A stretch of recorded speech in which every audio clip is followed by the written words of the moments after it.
Hey everyone, Coach Kyle here. So, a lot of you have been asking about caffeine use and is it an effective supplement to use and should you take it? So, I thought you'd put a little presentation about caffeine and what you need to know about it. So, before we dive in, let's understand what caffeine actually is. So, caffeine is a crystalline compound that is found especially in tea and coffee plants as a stimulant of the central nervous system. So, as it is a stimulant, it's found in many foods and drinks such as coffee, green tea, soft drinks, energy drinks, pre workouts, which is commonly known, especially in athletic standpoint, and energy bars. So, caffeine provides a multitude of benefits, but just focusing purely on the performance related benefits that we are concerned about. So, first being muscular force, this includes work and muscular power. Research shows that one rep max improvements by 4% in upper body, such as maybe like the bench press, and also in 3% for lower body, for example, like the back squat. It also improves in muscular endurance, improves by about 14% across all muscle groups of any type of muscular strength, and fat metabolism as well.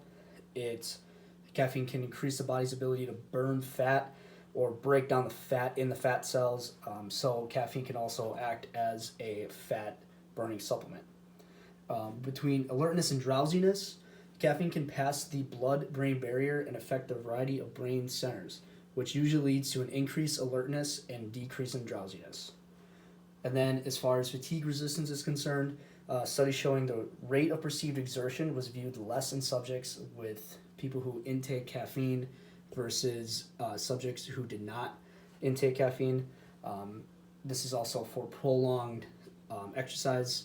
So, athletes who did take caffeine seem to have a less resistance to fatigue. Finally, with mobilization of fuel, caffeine can mobilize fuel received, which gives its ergogenic kind of effect by giving a higher glucose concentration for more energy.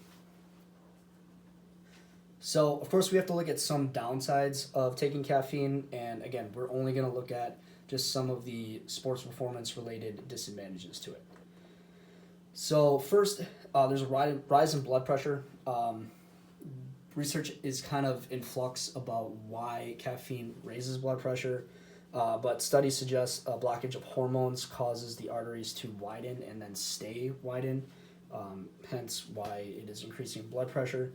For insomnia reasons, since caffeine can make you stay up for hours and hours on end, especially when you get to bedtime, caffeine can mimic the signs of insomnia. You can also have a gout flare up. So, gout is pretty much just a painful form of arthritis caused by too much uric acid, which can cause swelling in specifically the ankles and the feet.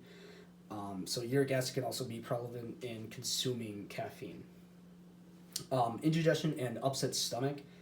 Studies show people who frequently drink caffeinated beverage complain about stomach pain and usually happen on an empty stomach. So if you are going to take any type of caffeine, just make sure that you are also having some type of food with it as well. Finally, ossification interference. Heavy caffeine consumers should be aware that high amounts of caffeine can lead to a greater risk of bone fractures. So, especially with our basketball athletes, if you're ingesting a lot of caffeine, just make sure you're knowing the risks that an increase of injury is a possibility. So, who benefits from it? What type of athletes do? Well, based on the research, typically a lot of strength-based sports such as powerlifters or strongmen who use high amounts of caffeine for reasons mentioned earlier about improvements in one-arm strength. Also mentioned earlier about endurance athletes such as CrossFitters could benefit from caffeine as it helps improve muscular strength by 14%. It's also seen a lot in bodybuilders. They're constantly in the gym working on improving muscular strength to produce as high amount of muscle mass as they possibly can. Also to reduce fatigue, again, improve strength and increase energy. But overall, if you're an athlete and you utilize some form of resistance training in any capacity to improve performance, intaking caffeine may be beneficial. So, as a basketball player, especially if you're in a resistance training program, caffeine is something that could benefit you as well. So since you guys can benefit from taking caffeine, what does the NCAA say about it? Can you actually take it? Well, the answer to that question is yes and no. So, kind of just a little history on the guidelines of the NCAA with caffeine. They kind of mimic what the International Olympic Committee has done. The International Olympic Committee at first banned any type of caffeine substance and later approved it, but had a limited on dosage. This is the same as well for the NCAA.